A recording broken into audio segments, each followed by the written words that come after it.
Ya que sabemos todo el cuento de este hombre, pensemos en él, otra vez en este señor, en el gran Napoleón. Era un tipo brillante, leía mucho, tomaba decisiones rápidamente, era muy disciplinado, trabajaba muy duro, pero era muy ambicioso.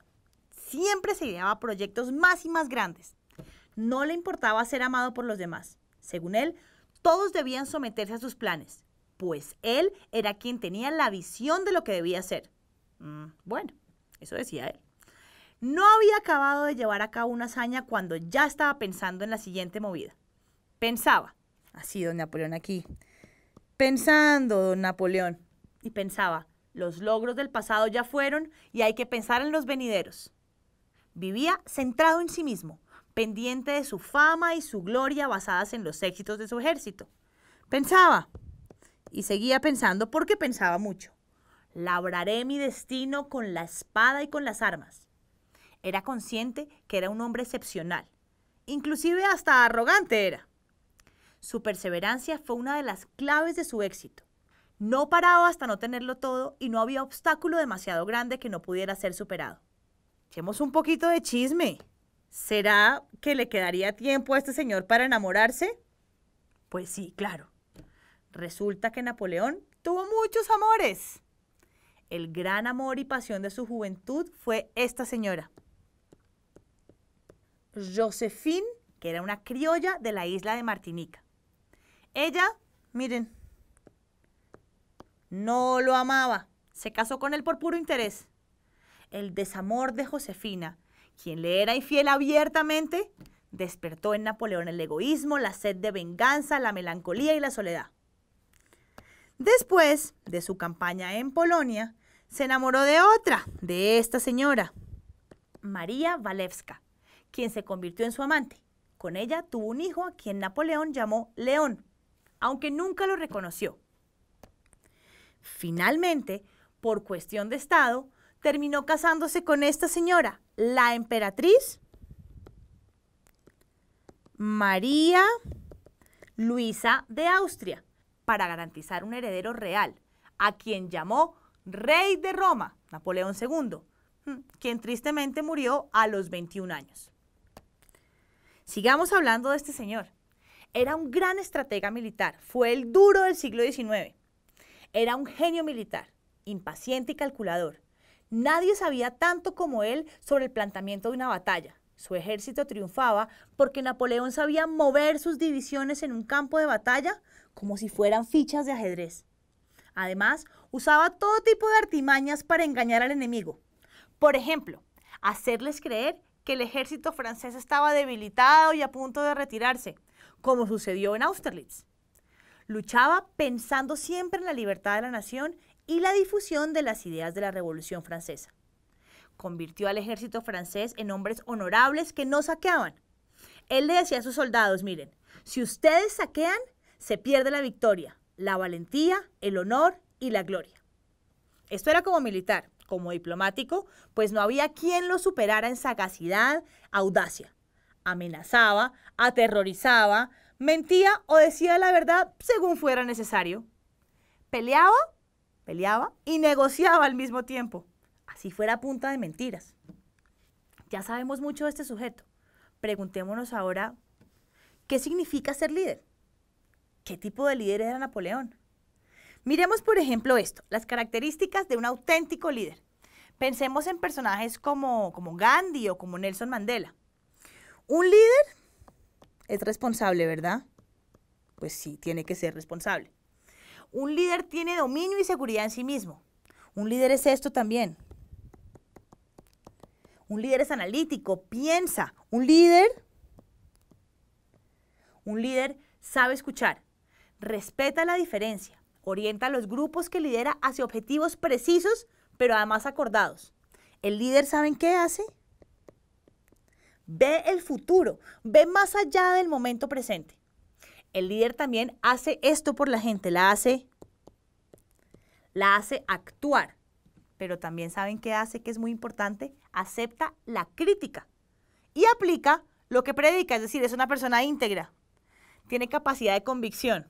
Eso no lo tiene todo el mundo. Dominar las masas, que lo siguen porque les da esperanza. También es una persona que genera esto, admiración. Claro, los líderes generan admiración. Y además respeto en sus seguidores. Su autoridad viene de su conocimiento o de su sabiduría o de sus proezas militares, como en el caso de Napoleón. Pero como Napoleón también era un dictador, pues miremos qué son las características de un dictador. Por ejemplo, el señor Fidel Castro en Cuba. Un dictador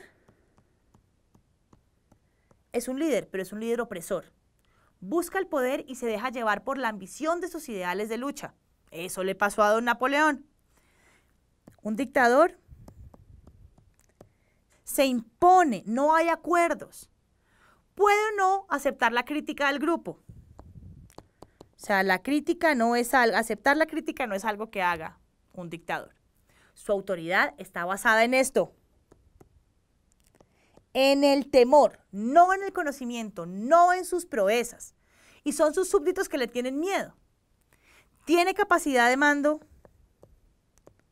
por la fuerza. Es decir, hace guerras y se enfrenta o hace alianzas, pero siempre por la fuerza. Listo, ya vimos un líder, ya vimos un dictador. Ahora veamos otra cosa que también era Napoleón, que era un hombre de poder. ¿Quién es un ejemplo de hombre de poder? El Papa. El Papa, por ejemplo, es un hombre de poder.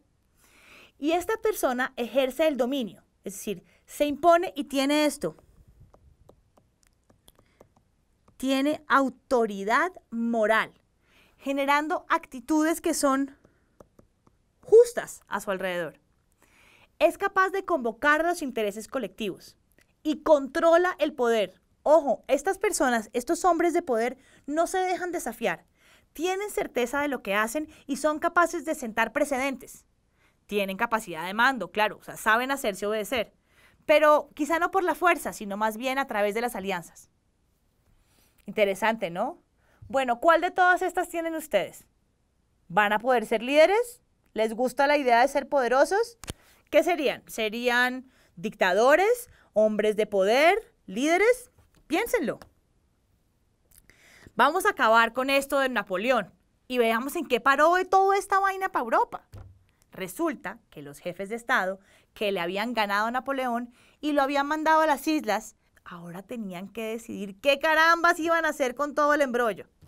Pues bueno, se reunieron en algo que se conoce como esto, el Congreso de Viena. Manténgalo en la cabeza porque vamos a hablar de esto mucho después. El Congreso de Viena. Y lo que buscaban era dar orden y estabilidad a Europa.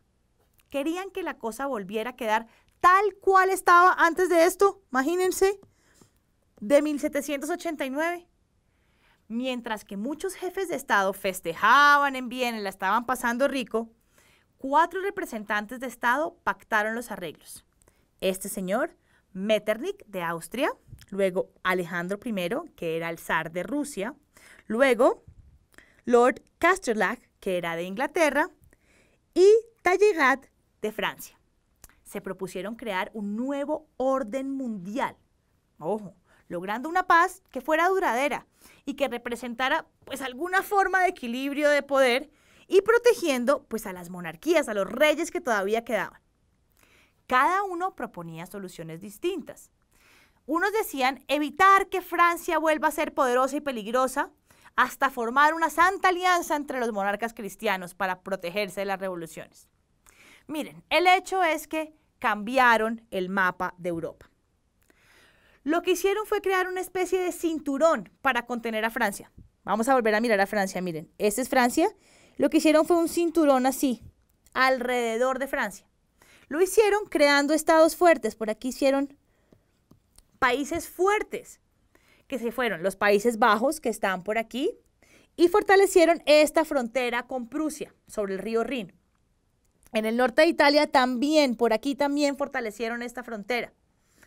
¿Para qué? Pues para controlar que Francia no volviera a expandir sus ideas. Pretendieron regresar a la época de antes de 1789, volviendo a traer a ¿quiénes? Imagínense, a los reyes, otra vez a sus tronos.